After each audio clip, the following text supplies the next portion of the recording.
Welcome to Construction Champions Podcast, where we are burning the house down and rebuilding it twice a week. I'm your host, Nussbaum, and I am here to help you become the champion that you're meant to be. Along with our amazing guests along the way, we will provide you with the resources, the latest and greatest. You will sit down with disruptors in the construction industry.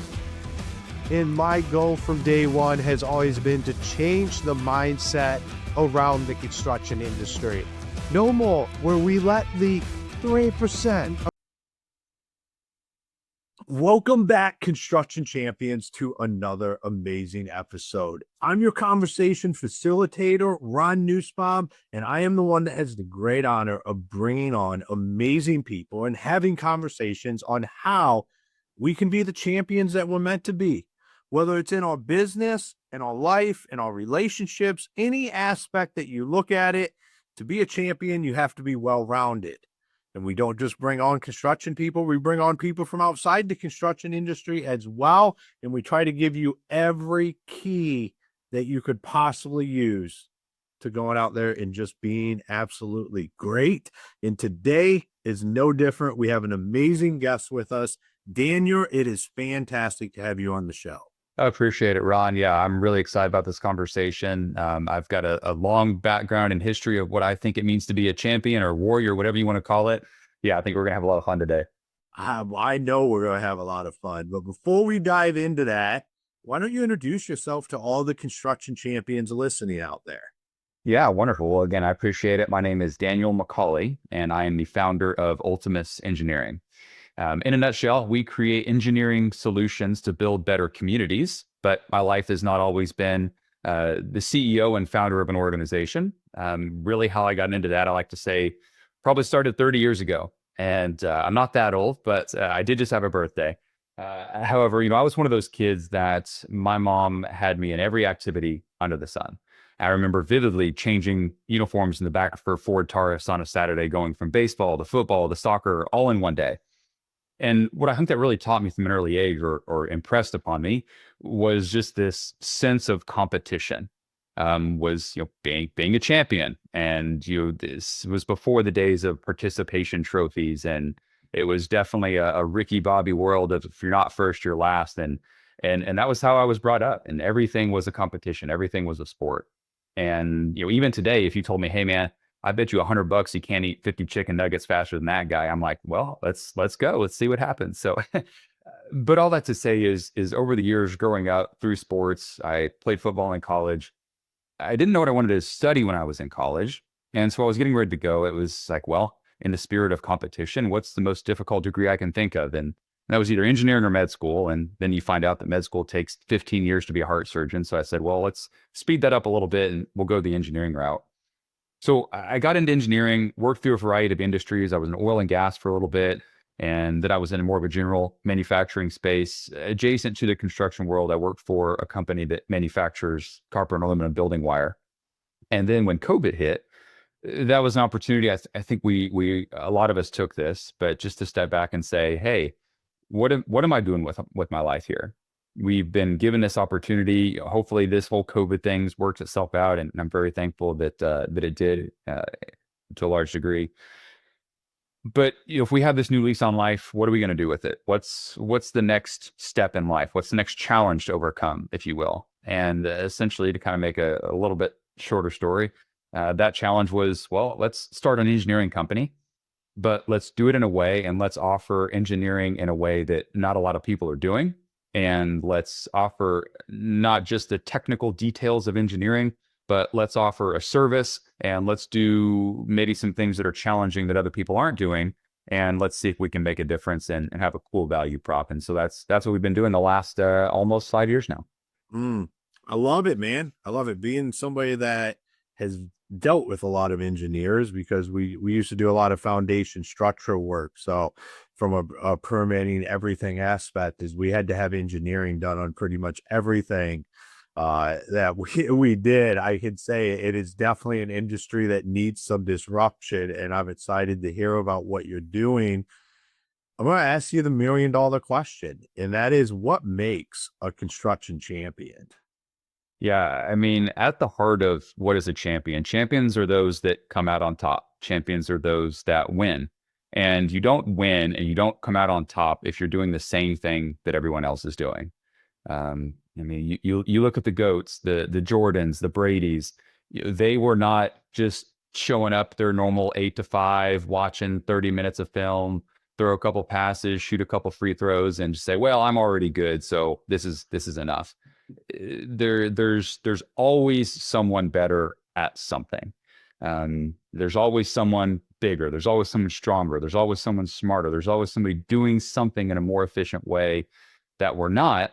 And I'm not to say that, to be a champion, you have to be the absolute best at everything, but finding something that you're good at, really honing on those skills, and then bringing people around you that are also good at similar, adjacent, or supplementary activities, that's how we truly become the best. And so for us in our organization, being a construction champion is offering a service, which for us is engineering, and you can't walk down the street without running into another engineer, but doing it in a way that makes our projects that we work on go faster, that saves the client money. And we do it in a way that maybe we're offering some sustainability insights, or we're offering a better product or new products that are out there, and we can offer those to clients.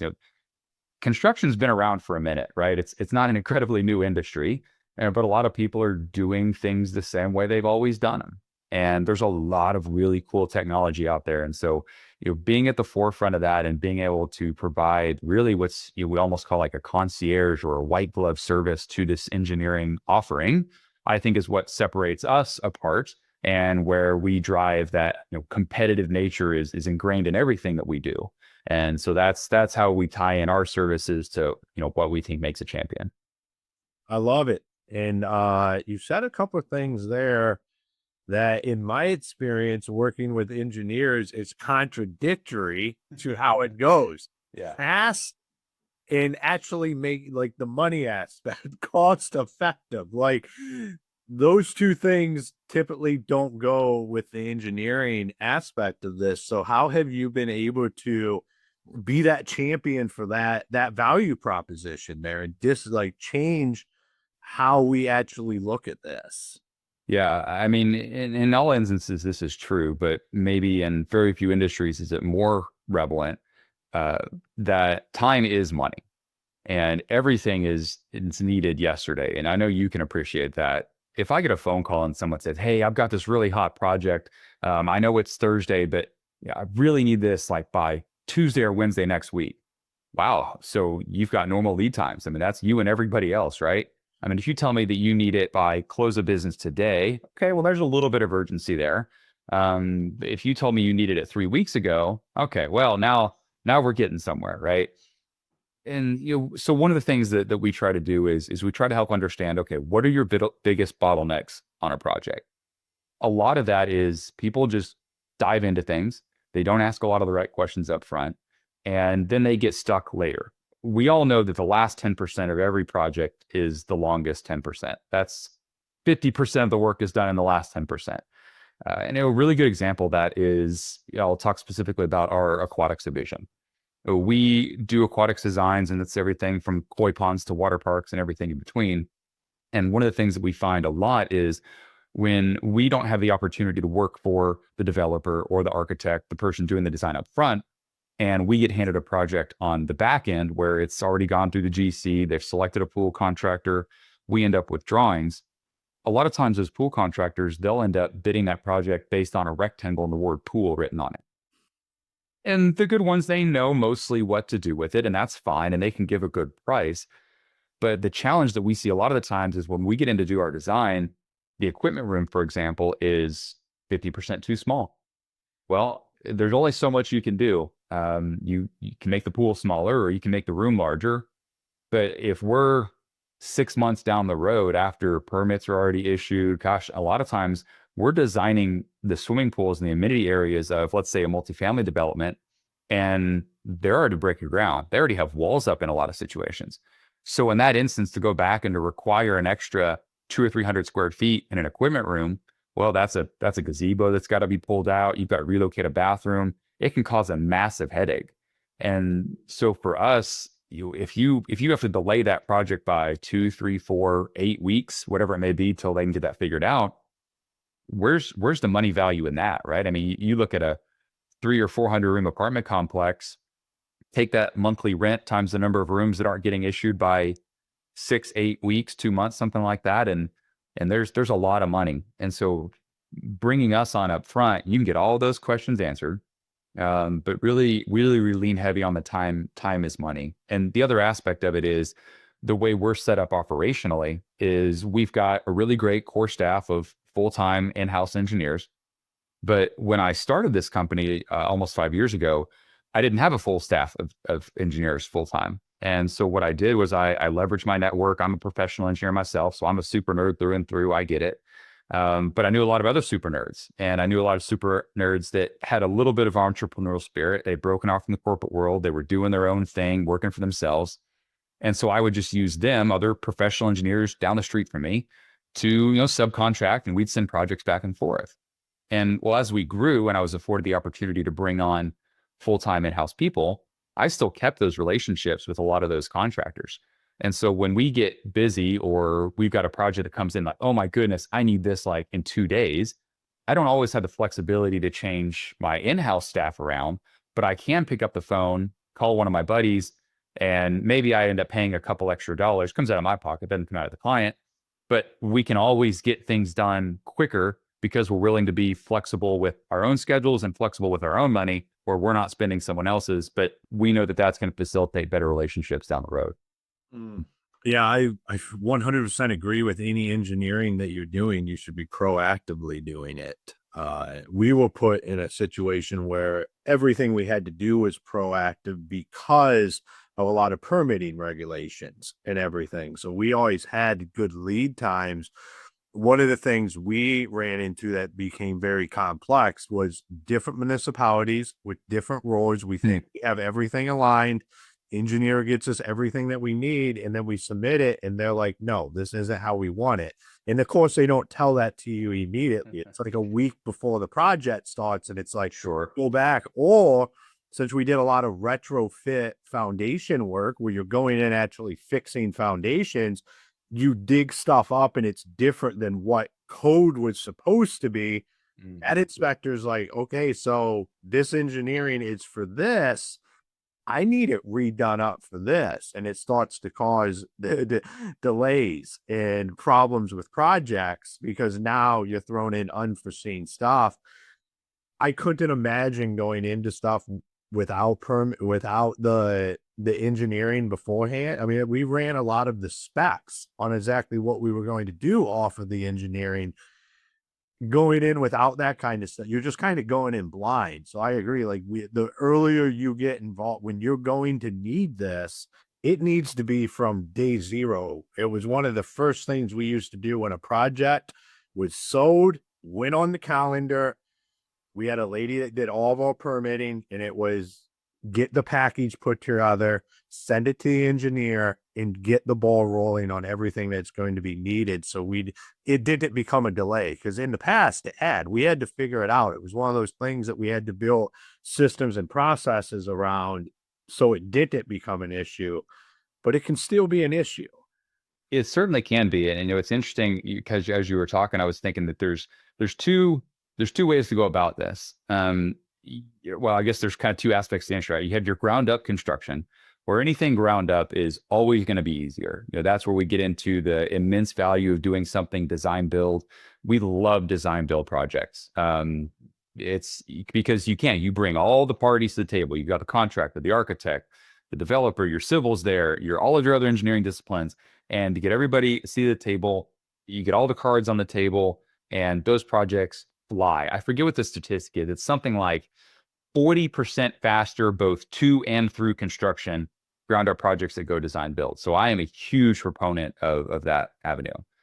You don't always get afforded that opportunity. You talked about a lot of remodels and revisions and second, third generation or rescope. We do some, it's not a huge part of our business, but we do some historical building remodels. We've got a project down in Central Texas right now where there's an old bank building. The building was built back in like the 1800s or something. And they're wanting to turn it into a kind of a mixed use space with a nice restaurant and bar on the first floor and use some office space and some retail on the second floor.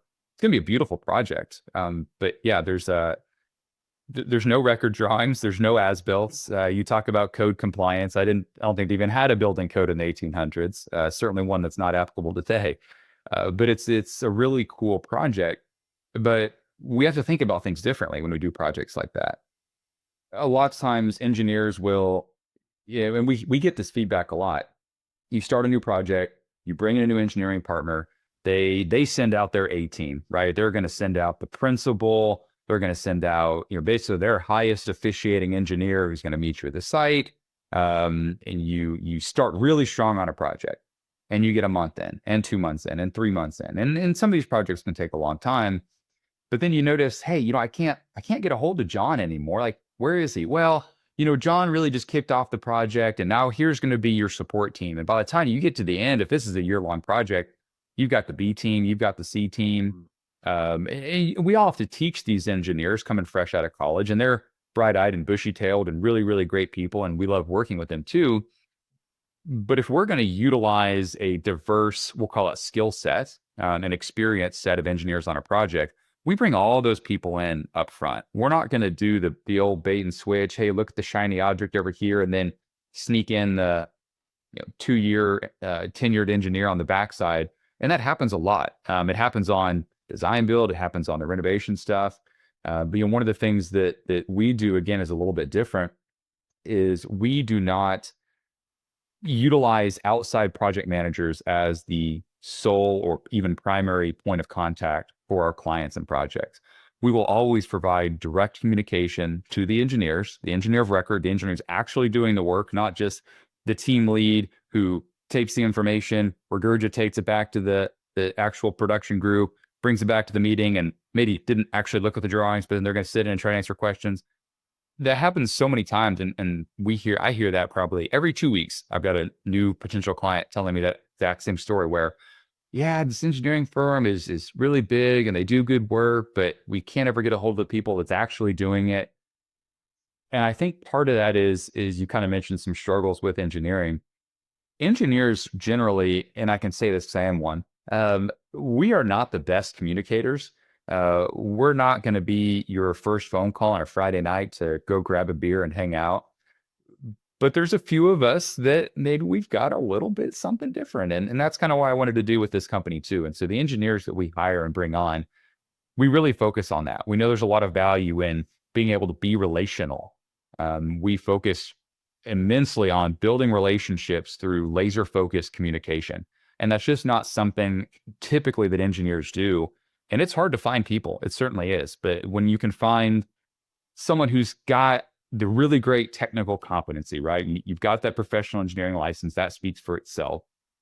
And then you add to that even just a little bit of soft skills. I'm not saying they've got to be a preacher or used car salesman or someone that is just this business development expert, right? It's those are the unicorns that breathe fire and fly and all that kind of stuff. Like those people are very hard to find, if not impossible. But finding the engineers who are not only technically savvy, but you're not afraid to put in front of a client, those are the people that we bring on, and those are the ones that are really the difference makers. Because that is time, right? If you got to regurgitate several people down the line and then back up, and then on the client side too, that's areas for miscommunication. Stuff gets lost in translation. It just takes time to send that many emails or phone calls, and we just kind of cut to the chase. And I think that has served us and really our clients really, really well. I love it. I mean, you're bringing up memories from my past. I mean, from the having to have a site visit and the head engineers who comes out to do the site visit, and then they go back, and then who you're communicating with isn't him. Like they're going off of what his notes were. The engineering team is now building this out, and it's like, or can't I just talk to the guy that was here? Like I had a physical conversation with him. He understands this in what we need. And man, I'll tell you, your point to the engineers speaking with clients was I mean, I remember so many times when the client was like, I have to speak to the engineer. I have to know. And I'm thinking, no, you don't, because literally it's a different language. Like, you are going to be more confused. You think this is going to provide clarity, but you're actually going to be more confused. Like, this guy confuses me, and I do this for a living. Like, Right. it's not the right I love it. I love what you're doing and how you're looking at this. We talked about a project in Texas. Are you nationwide? Do you guys do this in every state, or what does that look like? Yeah, we're not in all 50. I believe we're licensed in 19 right now with a couple pending. And when I started the company, I was individually licensed in four. I was in Texas, Oklahoma, Pennsylvania, and Ohio. And that kind of stems back from my oil and gas days. Those are really great pockets for oil and gas. But our expansion over time has been following clients, essentially. We do a lot of franchise work. And when franchises want to open in different parts of the country, then that just gives us an opportunity to expand there. I'm not going to purposely go out and business development and put boots on the ground to chase work in North Dakota or something. But if we have an opportunity to follow a client and to continue to support them, that's how we've had our growth. So right now, our territories pretty much span from California to Florida across the South, and then virtually up through the Midwest. And we're in like Pennsylvania, like I mentioned, and in Virginia. So kind of create this upside down T through the country is most of where our work is right now. 75% of our work is in Texas. It's just always easier to work in your own backyard. But we do get out in some other places as much as we can. It's fun. It just gives us an opportunity to learn more and see the parts of the country. And honestly, a Taco Bell in Texas is the same as a Taco Bell in Tennessee. It's just a couple different foundation considerations. But yeah, it's cool. It's cool to see other parts of the country. But yeah, we do try to spread our wings as much as we can. Yeah, no, that makes sense. I mean, it is, if you have that client you built that relationship with, to continue to grow that way. I think that's a lot of our listeners could look at their own business and how they're going about growth in it when they start to expand, and it's not even expanding out of state. It's just expanding the service. What does this look like? What for client? Like, if you have a client going in this direction, how could you serve that client better? If it's a great client, like, Right. figure out how you can do more work with them and grow that way, instead of trying to go find other clients in other places. That's a great way to look at it, just from a business development perspective, not, I mean, industry agnostic. Like, that's a great way to just build a business. It is. It's pretty common when you start really digging into the books and listening to other brilliant minds. It's something like the cost of acquisition is, I think it's like 300% higher to find a new client than it is just to retain it and go deeper with them. And early on, you have to find new clients. That's what every business is based on, is finding new clients. Very seldomly do you find a new client and from day one they tell you, look, this is great. I'm going to give you 100% of my business for everything I do. That's not generally how it works. When it does, yeah, that's great. If you find a couple of those, good for you. But generally, you're going to get a trial project. Go out, crush that project, win it, get their trust, and then you get another one.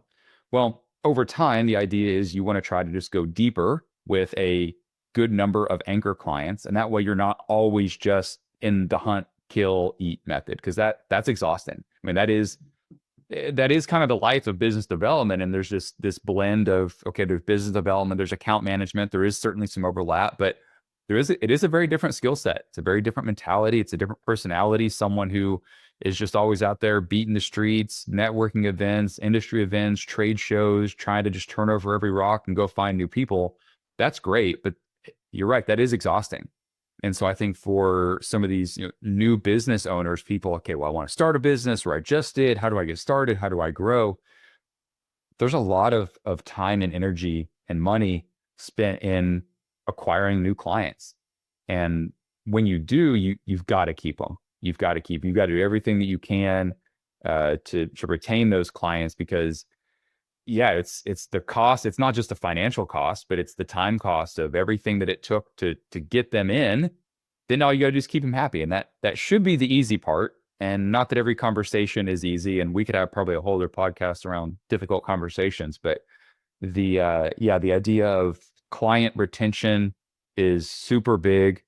How do we keep people coming back? I think we're about a 75-80% repeat client rate. And I think the number for us is only that low because of the amount of single family residential work we do. Typically, people only buy so many homes and build ground up construction, single family homes in a lifetime. So that limits that a little bit for repeat work. How many times are you going to do an over garage addition? Well, you only have one garage. So yeah, so I think that number on the commercial side is probably a lot higher, probably 80-85%. But that's super important to us. And again, I think as we mentioned, the building relationships is very important to us. We do that through communication. Engineers don't communicate well typically, and people appreciate that we do, and that's been really valuable for us in our growth over the years. Yeah, I would say it's not that you guys don't communicate well. It's just what we're talking about is inherently confusing. And That's fair. terminology, the language that engineers use, it's just different, and it creates a gap there where there's not a clear understanding. And construction guys, we don't want to say we don't know. Like I use no, I'm whatever. Like I used to tell that like I do not understand what you're saying. Like you have to speak to me like I have never done any of this. I understand I have been around the industry for 15 years. What you're saying, I cannot break that down to how do I tell the guys to actually do this. And like I think like that is one of the hurdles is you're delivering clear communication.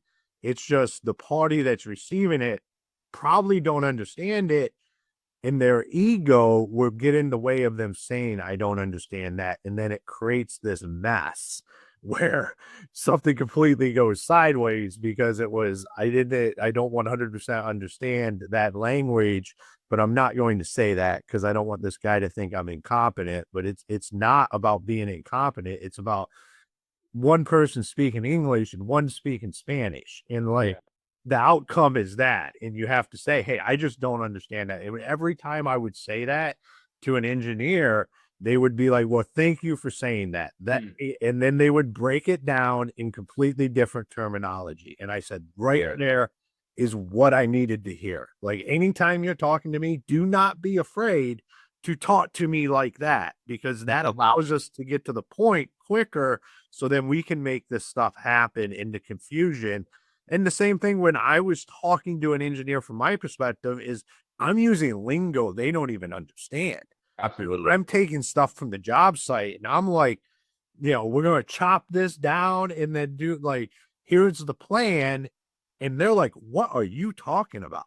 That is like nonsense, because I'm not using the same technical terms. And I think that's what we have to understand is that communication breakdown is at fault of both parties here, because we're trying to get to the same outcome, but we're just speaking two different languages inherently. And it's not that one's right or wrong. It's just we need to learn how to communicate to each other.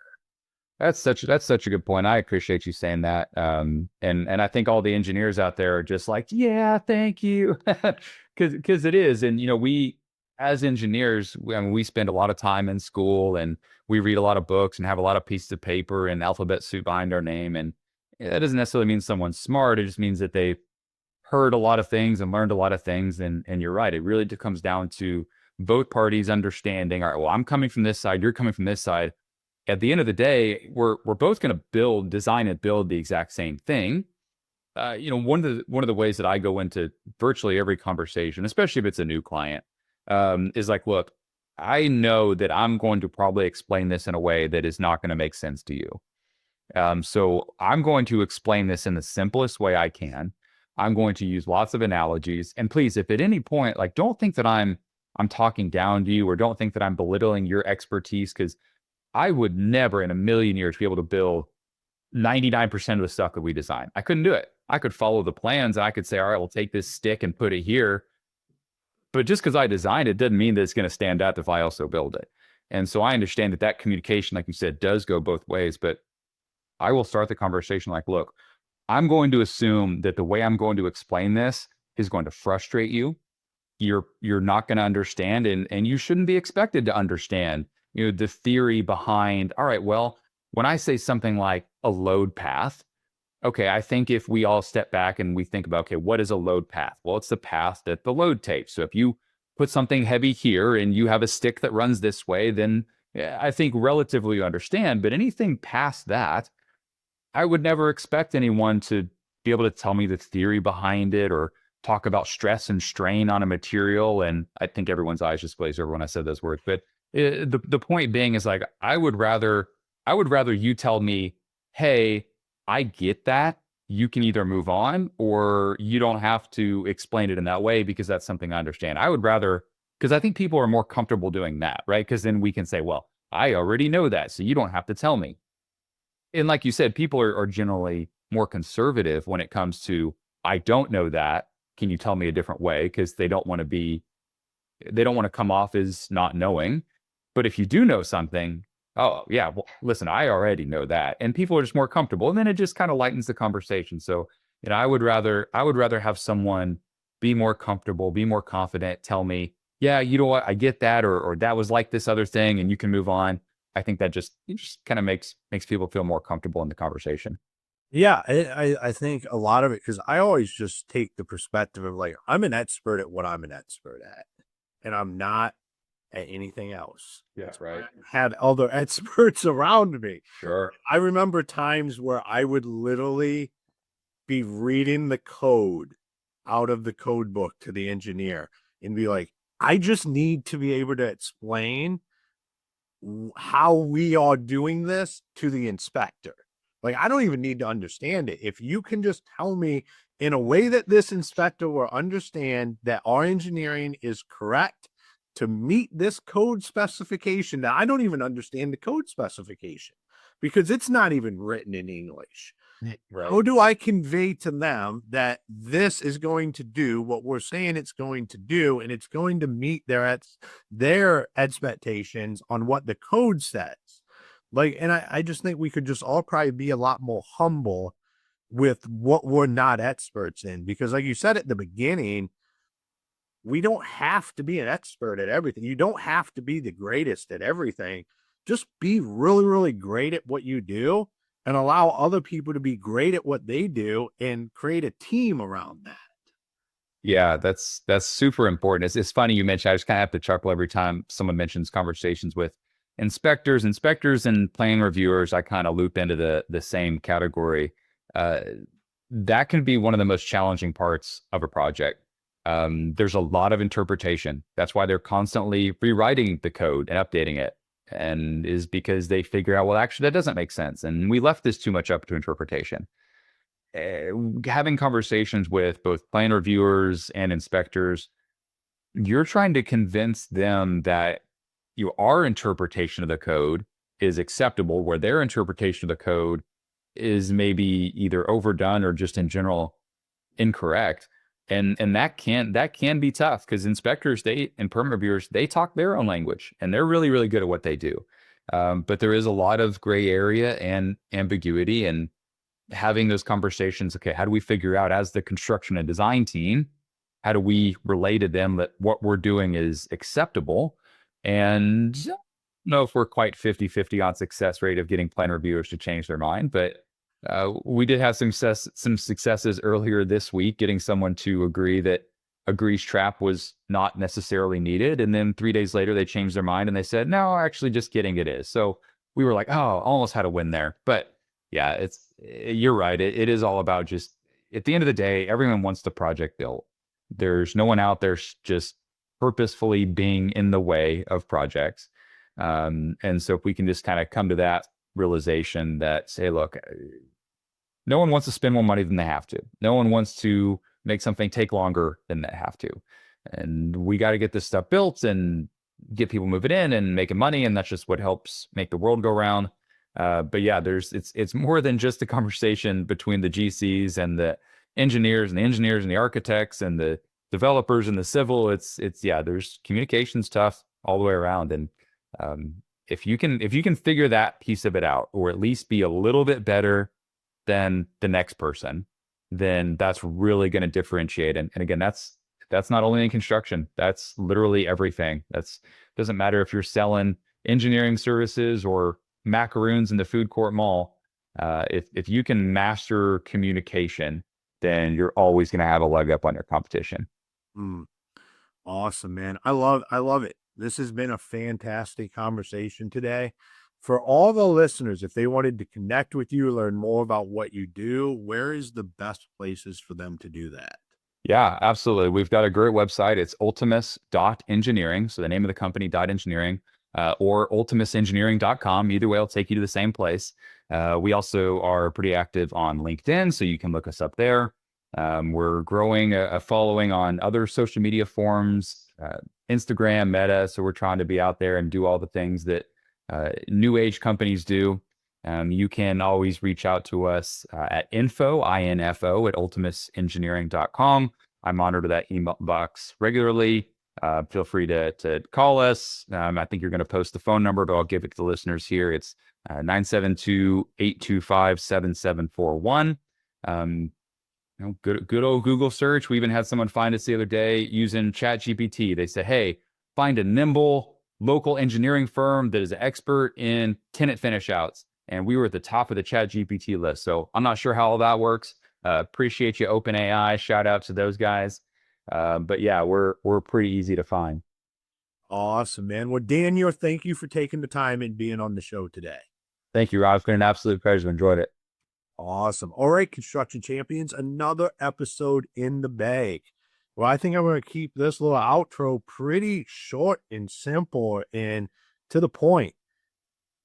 Let's just be a little bit more humble with what we understand and what we're the expert on. It's not a huge thing to just be able to say, all right, I'm not the expert on this and I need more clarity. And that is okay because they're the expert on it. Like, we don't get that's combative with like our CPAs or bookkeepers. Like, we're able to say, okay, I don't understand just because it's in the same word.